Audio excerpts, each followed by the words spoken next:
Hey, salut à tous, c'est Eden, j'espère que vous allez bien. Aujourd'hui, une interview d'Amiral après l'interview de Squalito. On va parler de ses débuts sur League of Legends, de sa relation avec les différents joueurs, notamment avec des joueurs import, de ses objectifs de carrière évidemment. On va parler un peu de tout ça dans une interview qui va durer entre 20 et 30 minutes. Vous avez, comme la dernière fois, les timecodes qui seront disponibles pour faciliter la navigation.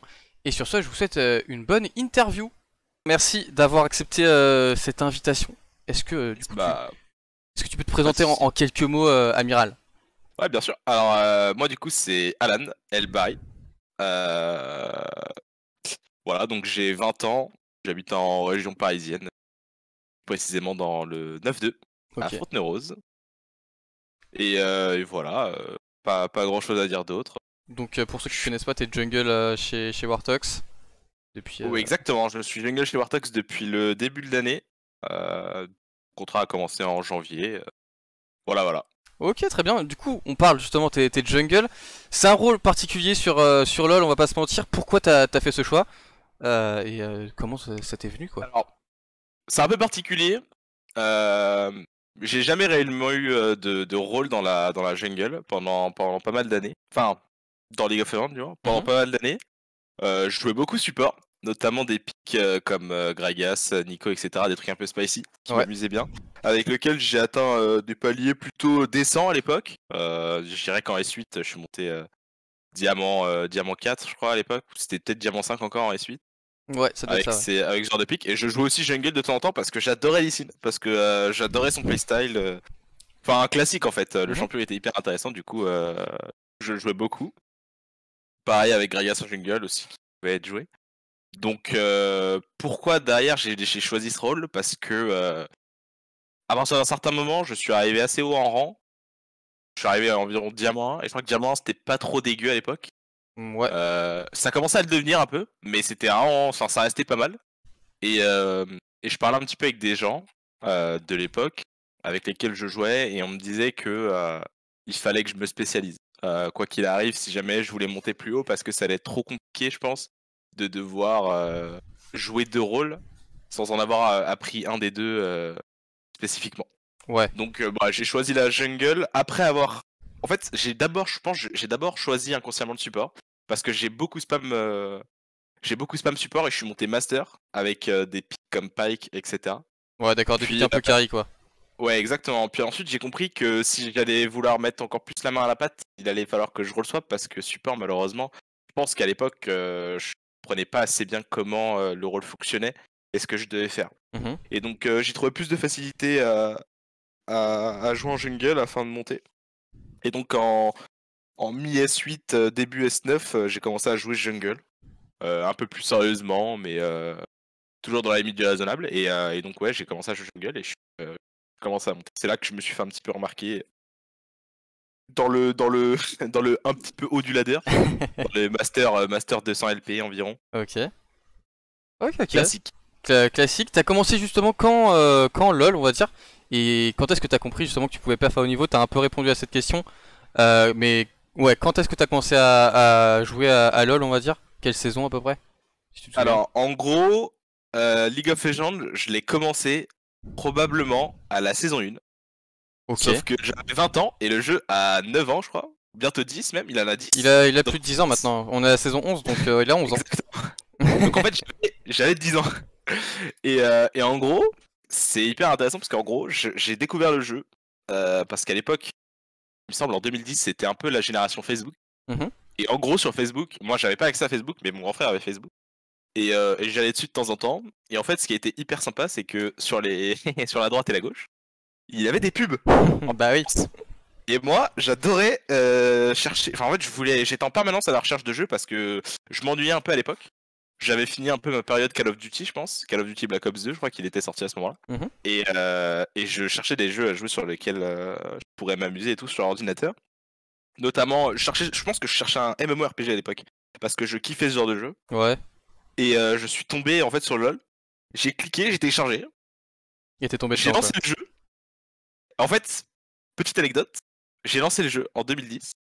Et en fait, en loading screen, mon PC était tellement impuissant que ça a freeze. Ah oui. Sauf qu'en fait, moi j'avais 10 ans, donc j'étais pas le plus intelligent. J'étais un peu... je crois que j'étais un petit peu con. Et en fait, j'ai pensé que le jeu était un jeu de cartes. Oh non. Je pensais que le jeu était un jeu de cartes parce que ça avait freeze dans le loading screen en fait. Et le pire dans tout ça, c'est que j'étais si jeune et si naïf que je me suis même dit que vu que ça avait freeze, que c'était un jeu de cartes et que je comprenais même pas comment on y jouait. Bah oui, du coup oui, parce qu'il y avait pas encore l'interaction avec... Il y avait zéro interaction et du coup j'étais en mode bah je suis juste con. Enfin Trop dur le pour jeu moi, est quoi. nul et beaucoup trop dur pour moi exactement. Donc en fait pas du tout parce que quelques mois après finalement je l'ai vu enfin je suis allé chez un ami et il y jouait. La révélation, quoi. Donc ouais la révélation parce qu'après derrière j'ai voulu le retélécharger, j'ai cherché comment le faire marcher etc. Enfin bref. Donc Un bordel. t'as commencé saison 1 du coup à peu près Bah, à j'ai jouer. plutôt commencé, ouais, on va dire ça. Après, est-ce que j'y ai joué? Ouais. Je suis pas sûr. J'y ai pas beaucoup joué parce que à l'époque c'était compliqué les ordinateurs etc. Ouais, C'est pas mais aussi facile et justement, qu'aujourd'hui. à partir de quand t'as commencé à vraiment tryhard sur le jeu, à te dire ok, j'ai envie de défoncer des gens, quoi. J'ai commencé à tryhard, je me rappelle, c'était aux environs de ma cinquième, je devais avoir 13 ans. Ouais. J'étais gold et j'avais un ami avec qui j'avais fait découvrir le jeu et en gros mon envie de tryhard, elle s'est manifestée au moment où en fait je lui fais découvrir le jeu. Moi je suis gold, je m'amuse trop bien et tout. Et lui en moins d'un an il passe plate. Et genre et j'étais stuck pendant plus d'un an, genre j'arrivais pas à passer le cap du platinum et lui il était devant moi. Genre. Oh là là, la haine. Et ça, du coup, je pense que ça a développé ma compétitivité. Et derrière, il m'a fallu un an. Je suis monté plate. Puis après, crescendo. Ouais, au fur et à mesure, t'as appris, quoi. En fait, chaque année, je passais à une division. Oh ouais, donc c'est pas mal. Plus ou moins. Ouais, c'est un Ouais, peu tu ça. vois, à titre Ça personnel, change pas, quand même. ça fait 4 ans que je suis stock platine, voilà quoi. On n'est pas au max. On parle justement d'évolution. On t'a vu évoluer tout au long de la saison, à partir du mois de janvier, tu disais. Comment tu juges ces performances là que t'as, ouais, tes performances, on va dire, depuis le début de l'année. Alors, en fait, c'est un peu comme, je pense, tous les joueurs. C'est-à-dire que lorsqu'ils se regardent en arrière, ils se disent, mais qu'est-ce que j'étais nul. Et moi, c'est un peu le cas avec moi. C'est-à-dire que à chaque fois que je me regarde, 4 ou 5 mois en avant, je me dis, mais qu'est-ce que j'étais nul. Et là, c'est un peu le même principe. Même si je pense que j'étais pas si nul que ça dans le fond, mais je manquais quand même sacrément de knowledge sur le jeu et tout ce qui s'ensuit en fait pour comprendre, avancer, etc. Ok. Et donc, au terme de cette saison, j'ai beaucoup évolué, beaucoup. Enfin, comparé à ce que j'étais, je pense que le jeu pour moi était enfin, il était incompréhensible, je pense. C'est-à-dire que, disons qu'il y a des clés pour monter à OLO et que ces clés-là, je les avais pas du tout. Et désormais, je commence à les... j'en ai certaines et je commence à en voir d'autres pour pouvoir monter encore plus haut. Ok. Maintenant, c'est à moi de les apprendre, c'est à moi de les comprendre, etc. Mais je suis plutôt satisfait overall de mes performances. Je trouve que j'ai vraiment beaucoup step up depuis le début chez Wartox, Mm. Notamment grâce à Gadix. Gadix et ses coachings 1v1. En fait, Gadix, il lui a suffi, très honnêtement, je pense qu'il lui a suffi qu'un seul coaching. Ouais. Et il m'a juste donné des clés. Et puis derrière, les scrims, etc. Et tout s'est enchaîné très rapidement. Ouais, Genre, ouais, je trouve vraiment que tout a évolué très vite. Et pour moi, notamment, ça a évolué très vite. Je pensais pas être celui qui allait probablement le plus improve au sein de cette équipe.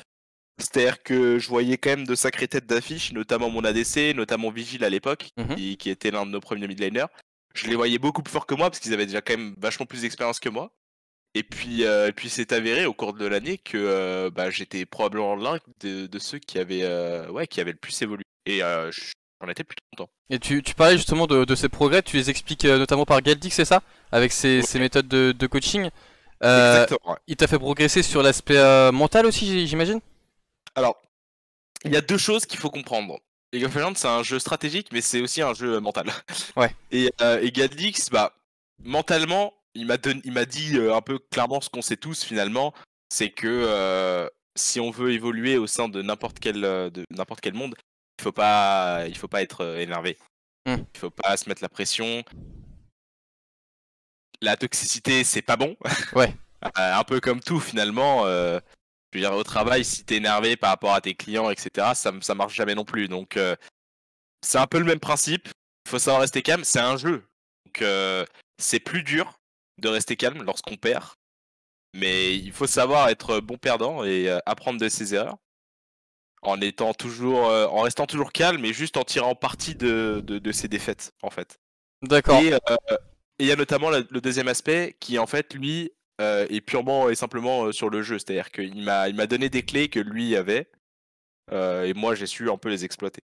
D'accord, très bien. Justement, on parle un petit peu de tes progrès. Tu disais que tu avais l'impression que, par exemple, tu parlais de scripteur ou de...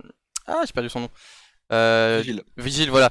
Tu parlais d'eux tout à l'heure. Nous, chez Wartox, on connaît un petit peu comme le capitaine du navire. C'est un peu l'image qu'on te donne sur les réseaux sociaux. Est-ce que ça te rajoute une pression particulière ou pas du tout, justement? Alors ça c'est très évident. En fait, c'est l'un des directeurs de Warthog, je crois. Du moins un à la com qui qui m'a un peu nommé comme ça capitaine. Ouais. Alors moi très honnêtement, je me considère pas plus capitaine que ceux qui sont là avec moi depuis le début. Mhm. Je suis un joueur comme un autre au sein de l'équipe. Maintenant, c'est vrai que ça me fait beaucoup rire de voir ça sur Twitter. Très honnêtement, j'ai pas de pression en tant que tel. C'est-à-dire que le mot capitaine, il me met pas la pression. Je suis pas en mode je vais devoir porter l'équipe. Même si, c'est vrai qu'on m'a souvent fait la remarque d'essayer de tenir l'équipe si jamais ça partait un peu en bad spot. Mais en vrai, c'est amusant. J'aime bien parfois me glisser un peu dans le rôle du remotivateur, même si il faut que déjà moi-même je me motive. Mhm. Mais non, aucune pression pour ça. C'est juste plutôt sympa, ça donne un bon aspect et tout. Ça donne un cadre, etc. à l'équipe, donc moi j'ai pas de problème avec ça. Je suis pas stressé par rapport à ça. D'accord, pas de problème. Justement, on va repartir un petit peu sur LoL quand même. On sait que chaque joueur a un peu des types de champions favoris.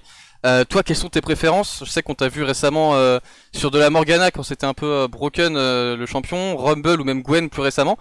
Mais on sait que t'as un gros Kha'Zix aussi, donc voilà, dis-moi tout. Qu'est-ce qui te fait kiffer en termes de champion? Alors, en vrai de vrai, je suis très méta parce que ça m'amuse pas de perdre. Ok. Donc à partir du moment où ça m'amuse pas de perdre, j'ai du mal à jouer des champions qui sont un peu mauvais dans la méta. Moi, les champions qui me faisaient beaucoup marrer à l'époque et qui étaient très forts et qui reviennent de temps en temps dans la méta, il y avait notamment Lee Sin, comme j'en parlais. Mhm. Lee Sin, c'est vraiment l'un des champions que j'adore de par son playstyle parce qu'il est vraiment hyper sympa à jouer. Mais en effet, les champions favoris, en fait, tout va varier dans la méta. ATM, je pense qu'en effet, Rumble, c'est l'un des champions que je préfère. Ouais. Parce que bah, il est fort, il est pas si dur à jouer que ça en vrai. Et Oh. puis même le playstyle est assez sympa. Mais en fait, je pense que j'aime dans ces champions-là, comme Morgana, tu l'as cité aussi, mais Gwen, c'est que en fait, c'est pas des champions qui sont censés être joués jungle et qui le sont. Et en Oui, fait, c'est j'ai vrai. tellement joué de champion jungle que tu en deviens un peu là. Ok. Ou là, je sais pas comment. Oui, ouais, j'ai compris l'idée. Et en fait, quand tu vois des. Je suis un peu une sorte de self-made. C'est-à-dire que self-made, il kiffe jouer tout sauf des champions jungle. C'est-à-dire que si Sylas, là, il pouvait jungle, je jouerais probablement Sylas. Ok. Parce que j'adore Sylas, parce que j'adore. Rien que le fait qu'il soit pas de base un champion jungle, ça m'attire. Donc Ça ouais, m'attire, ça m'attire. Morgana forcément, ça t'a attiré Ah, de Morgana, ouais, base. clairement, ça m'a attiré. Ouais, ouais, en plus, c'est assez simple à jouer, pas Ouais, de. je suis d'accord. C'était un peu Et- broken à l'époque. Je crois que ça a été nerf maintenant, donc Ouais, c'est ça a plus été trop nerf, joué. ouais. Mais C'est un champion classique comme un autre. Il peut être joué en jungle, mais il est pas top tier. Il est assez facilement counterable, etc. bah, on voyait surtout que Riot essayait d'augmenter le pool de champs en jungle. Ils avaient buff du Garen, du Darius, des trucs comme ça, des champions qui jouaient un peu top. Est-ce que justement ça te tente encore plus d'essayer de Ah, nouvelles choses en jungle? ah, mais clairement, moi ça me hype. Garen, je l'ai essayé en jungle quand j'ai vu qu'il l'avait up. Mhm. Bon, il y a mieux.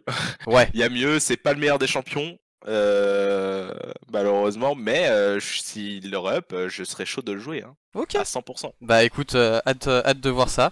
Hâte de voir aussi tes petits pics en playoff. Ça se trouve, on aura un petit pic atypique, qui sait? Je ne sais pas. Ouais. Je ne sais Et, pas. on verra bien, on verra bien.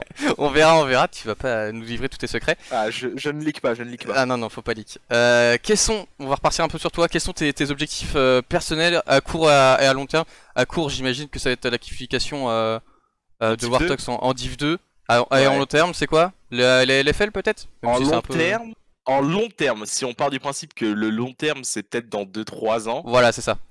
idéalement, je dirais que ce serait de rejoindre une équipe top LFL, ou pourquoi pas même avec un peu de chance, comme tous les talents qui sont montés, comme Cléar ou même Adam, pourquoi pas se faire une petite place en LEC, hein, rien que pour tâter un petit peu le terrain. C'est pas grave si on y reste pas longtemps, je veux dire, on peut y faire 2-3 mois, avoir testé la température et puis repartir en LFL. Enfin voilà. Ouais, je vois. Mais justement, tu parlais de Adam, par exemple. Est-ce que t'as des modèles un petit peu dans ce milieu-là, des joueurs que t'aimerais suivre, par exemple? Alors, en gros, j'ai deux modèles de personnes que j'adore suivre dans League of Legends. D'un côté, il y a ceux qui nous divertissent. Ouais. Dont j'étais fan lorsque j'étais plus jeune. Donc, bon, la classique, hein, ceux qui m'ont motivé, hein, notamment en fait, à me tourner vers League of Legends, c'est Eclipsia. Oui. C'est Eclipsia, puis en fait un peu toute la bande de Solari, même si maintenant je suis beaucoup moins hype par eux parce que voilà, chose et puis même c'est passé, c'est un peu nostalgique Eclipsia. Il y a les joueurs aussi professionnels. Il y en a certains que j'admire beaucoup, notamment Skins, je dirais. Ouais. Parce que c'est des modèles en fait qui sont là depuis pas mal de temps en fait, qui sont assez réguliers. C'est-à-dire que Skins, malgré qu'il soit redescendu en LFL, il est souvent en LEC, c'est-à-dire qu'il a jamais réellement perdu sa place là-bas. Juste il y a des années où ça se passe bien, des années où ça se passe moins bien, mais lui, je pense qu'en termes individuels, il est assez constant. Oh oui, puis il était pas ridicule sur le premier. Oh oui, clairement pas. Pour moi, c'était pas du tout le problème, mais c'était probablement pas celui qu'il aurait fallu échanger. Mais enfin, là n'est pas la question. Oui. Et pareil, Yankos aussi, parce que je suis assez fan de G2. Overall, bon, j'adore ce qu'il dégage, le fait que ce soit juste un joueur pro, mais il a l'air de s'amuser. Ça, c'est vraiment du bonheur. Parce que League of Legends, je pense que l'une des réelles problématiques, c'est qu'on a du mal à trouver le juste milieu entre se satisfaire en y jouant et être très bien classé. Oui. Parce que bah, l'un ne va pas trop avec l'autre parfois. Lorsque t'es pas hyper bien classé, je pense que t'es pas très heureux. Et lui, bon, bah, il a les deux. Donc, je suis plutôt fan de Yankos. Mais pour rester dans les modèles français, parce que c'est vrai que français, c'est quand même sacrément plus intéressant. Donc, ouais, il y a Ski. Et je dirais le petit père Chapi. Ouais. Ouais, le petit père Chap, franchement, chaque année, je me reprends à regarder ses streams et à regarder ses vidéos parce que je me dis que ce mec-là, quand même, même s'il n'a pas d'ambition d'aller pro, etc., il est quand même sacrément constant sur le jeu, notamment en solo queue. C'est clair. Moi, il est toujours challenger quasiment à chaque saison, de mémoire. Ouais, challenger à chaque saison et j'adore ce qu'il propose. Il y a des postes différents aussi, il avait commencé en jungle, de mémoire. Il est parti en ADC maintenant. Ouais, là maintenant, alors il était jungle et il est passé ADC. Alors, il a toujours joué un peu ADC avec son Draven et tout, je crois. Du coup, maintenant, bah, il a riche encore le chal. Rien à dire. Justement, alors rien à dire. C'est une autre question que j'avais pas du tout préparée, mais qu'est-ce que ça a fait la première fois que tu as joué contre des joueurs pro? On va dire surtout quand tu as commencé à monter en master, tu disais en saison 8-9.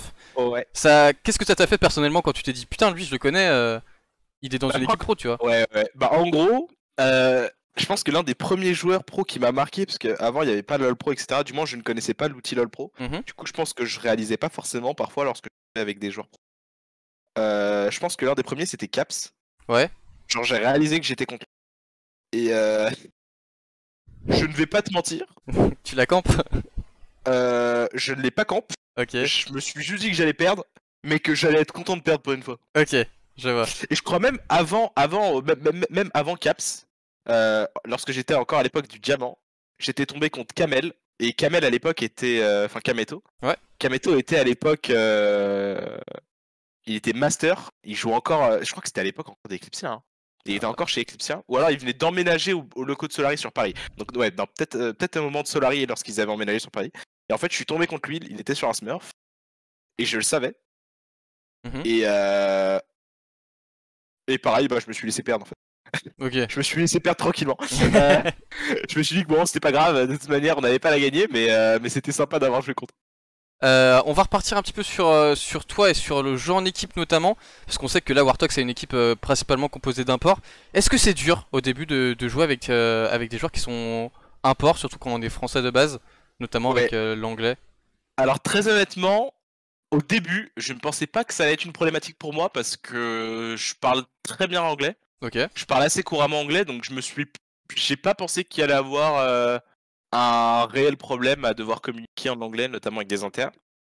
En revanche, j'ai réalisé, après avoir joué avec des équipes françaises, etc., que même si la communication en anglais était assez facile pour moi, la communication en français c'était quand même un sacré atout. Ouais. On va pas se mentir, c'est un sacré atout parce qu'en fait ça te permet de dire des choses dans la milliseconde d'une manière tellement fluide et rapide que T'as pas à que tout ce que réfléchir tu quoi. vas faire sur la carte, que tout ce que tu vas faire sur la carte, ça va être très proactif, très fluide, tout va se passer très vite en fait. Alors que en anglais, tu te contentes uniquement de dire des choses hyper intéressantes et derrière tu laisses, je pense, le skill faire ce qu'il a à faire à la place de dire ce que tu vas faire. Ouais, je Enfin, vois. je sais pas si je l'ai bien expliqué, Si, j'ai compris. mais voilà. Et ça franchement, ça fait clairement la différence. Donc ATM, je pense que de toute manière, là maintenant, nous, ça nous impacte probablement. En vrai, ça nous impacte probablement. Est-ce que ça va nous empêcher pour autant de devoir réaliser des performances? Je ne pense pas parce qu'on se débrouille plutôt bien Mhm. dans la communication, donc ça devrait aller. Bah justement, là il y a eu trois nouveaux joueurs qui sont arrivés. Bon, Jakul qui était sub. Ouais. Comment ça se passe quand t'as passé 3-4 mois avec quasiment le même roster et que justement d'un coup t'as trois nouveaux joueurs qui arrivent à un mois des playoffs justement? Bah, pour être tout à fait honnête, on en parlait avec Scripter notamment, et en fait on pense que des changements de roster en cours de split, ça peut ne pas être bénéfique, mais ça peut aussi être bénéfique. Mhm. Parce que on n'a pas spécialement perf comme on l'aurait voulu avec Wartox. On aurait voulu choper un petit top 1 ou quoi, et ça n'a pas forcément été le cas. Et en fait, bah, quand tu restes 4 mois avec la même équipe, où finalement vous êtes un peu stuck, c'est-à-dire qu'on sort de pool, mais on fait pas le top 1 non plus, et sachant que l'objectif c'était quand même de faire top 1, on se sent un peu quand même bloqué. Ouais. Et bah finalement, recevoir de nouveaux joueurs, c'est un peu un nouveau souffle. C'est-à-dire qu'au début, on aurait pu penser que voilà, ça allait être dramatique, qu'on n'allait pas avoir assez de temps pour se préparer, etc. Mais finalement, non. Moi, du moins, et je pense Scripter aussi, euh, on l'a plutôt pris comme un nouveau souffle et comme une nouvelle opportunité de finalement d'avoir une nouvelle équipe et de devoir perf avec. Ok. Et on s'est attelé à faire ça. Et très honnêtement, ça se passe plutôt bien. Après, bien évidemment, chaque individualité s'intègre plus ou moins facilement en groupe. Je pense notamment à Jakul, même s'il était sub, je pense que sa personnalité, même s'il n'avait pas été sub, il se serait intégré assez rapidement à l'équipe. Mhm. Yurei, pareil, très mature, très posé. Il n'a pas eu de problème d'intégration. Frostsize, pour lui, par exemple, c'était un peu plus compliqué parce il est un peu plus jeune. Il parle un peu moins. Et donc, peut-être que pour lui, ça a été plus difficile. Mais nous, quand on remarque ce genre de choses, notamment les managers, mais même les joueurs overall, on s'attelle à ce qu'il s'intègre. C'est-à-dire Ok. qu'on a quand même fait en sorte de le mettre à l'aise pour qu'il se sente dans notre groupe, parce qu'il l'est, déjà d'une part, parce qu'on l'apprécie pour ce qu'il est et qu'il n'a pas besoin d'en faire trop si jamais il veut ça. C'est-à-dire qu'on l'accepte comme il est et puis on lui montre que juste, voilà, il a totalement sa place ici et qu'il n'y a aucun problème avec le fait qu'il soit un peu plus réservé, etc. Bah justement, on parlait de Frost, on sait que c'est sa première expérience en France, il est jeune, il a 17 ans, Ouais. il est bulgare pour, on va le rappeler. On a vu, enfin moi j'ai vu la Gamers Assembly et là plus récemment le Partner Tour, le peu de games que j'ai vu. Je trouve que tu as une belle complicité avec Frost, on sait que la relation de Jungle Mid elle est assez importante sur LoL de manière générale. Ouais. Et comment ça se passe justement avec lui et comment t'expliques ça par rapport Et aux bah, autres mid par exemple? en fait, comme tu l'as dit, il a 17 ans. Et comme je l'expliquais, c'est quelqu'un d'un peu plus réservé, qui s'impose beaucoup moins que les autres dans l'équipe. Mhm. Et en fait, on me l'a fait remarquer. Euh, on me l'a fait remarquer, même si moi, je le percevais quand même. Et en fait, j'ai pensé que c'était bien, même notamment sous les conseils de notre staff, que c'était bien d'essayer un maximum de faire en sorte qu'il se sente à l'aise. Et donc en fait, je l'ai un peu pris, depuis que je sais ça, je l'ai un peu pris sous mon aile, dans le sens où il a 17 ans, il est très jeune. Mm. Moi, je suis très à l'aise, l'équipe, j'y suis depuis longtemps. Donc en fait, j'essaie vraiment de faire en sorte qu'il se sente bien. Lorsqu'on est en équipe, euh, les calls qui lui sont faits, on lui pose la question, on lui laisse le temps de s'exprimer, etc. On lui laisse faire des calls aussi. On l'écoute beaucoup. C'est-à-dire que Frosty fait pas beaucoup de calls, mais quand il en fait, il est souvent très écouté. Ouais. Et donc ça, c'est assez intéressant. Moi, j'ai une confiance entière en fait avec Frost Size. C'est-à-dire que pour moi, c'est un très bon joueur. C'est un très très bon joueur. C'est sa première expérience, mais il a un niveau individuel qui est quand même assez monstrueux. Ouais, je suis d'accord. Et donc pour moi, à partir du moment où il a ça, je peux lui faire confiance parce que je considère qu'il sait ce qu'il fait à minima. Et donc moi, j'essaie de donner j'essaie de faire en sorte de lui donner ce dont il a besoin pour sa mid lane, même si bien évidemment parfois tout ne marche pas, mais voilà, je lui fais confiance et j'essaie de faire en sorte que ça se passe bien le mid pour qu'on puisse transiter vers nos sides, généralement. Bah j'en parlais un petit peu avec Squalito, c'était un petit peu ce qui manquait à cette équipe, c'est-à-dire qu'il y avait une relation de confiance, mais parfois dans les moments un peu plus critiques, les moments où il y avait un peu plus de pression, cette confiance a été un peu mise en branle, on va dire. Ouais, notamment avec Vigil, on avait beaucoup de mal à se faire confiance. Mais avec Frost Size, il n'y a plus du tout ce problème. La confiance règne, du moins de mon côté. J'espère que de la scène aussi, bien évidemment, mais de mon côté, la confiance règne. J'ai absolument pas peur de clutch des fights en 4v5 si lui il a encore envie et qu'on a perdu un membre de l'équipe. Ouais, bah on a vu qu'on peut le faire. On a vu des fights comme ça aussi. Alors c'était peut-être pas avec lui, c'était avec Yurai de mémoire. Bah, je crois que c'était avec lui, c'était avec sa Tristana et moi je jouais Gragas. Ah, et ouais, on a turn en fight un skirmish dans la jungle. On l'a turn en 3v4 je crois. Bah ouais, mais c'est surtout qu'il a... Enfin, le peu de games que j'ai vu, il est assez impressionnant sur ses premières games. Enfin, surtout mécaniquement et avec des pics type Lucian. Très fort mécaniquement. Ouais, très fort mécaniquement. De ce que j'ai vu, il m'a vraiment impressionné. Donc hâte de voir par la suite. Enfin, petite dernière question quand même. Qu'est-ce qu'on peut te souhaiter pour la suite, mon petit amiral? Bah écoute, a priori, ce qu'on peut me souhaiter, c'est de me voir déjà l'année prochaine en Division 2. Avec un peu de chance, on y arrive. Normalement, ça devrait se faire. Ouais. Du moins, on l'espère. Bah, on croise les doigts. Qu'est-ce qu'on peut me souhaiter? On peut me souhaiter que j'arrive à réussir, notamment e-sportivement, puisque voilà, je me suis dédié cette année notamment à essayer de faire en sorte de réussir. Donc, si jamais ça marche, ce serait vraiment sympa pour moi. Donc voilà. Je mets une question d'homme souhaiter quelque chose, ce sera ça. Eh ben écoute, on te le souhaite du coup. Et puis on espère que voilà, tu vas détruire ces playoffs avec Wartox. Moi j'ai peu de doute sur ça de toute manière. Donc bon, on va s'y atteler, Parfait. Merci d'avoir suivi cette interview. N'hésitez pas à poser d'autres questions dans les commentaires.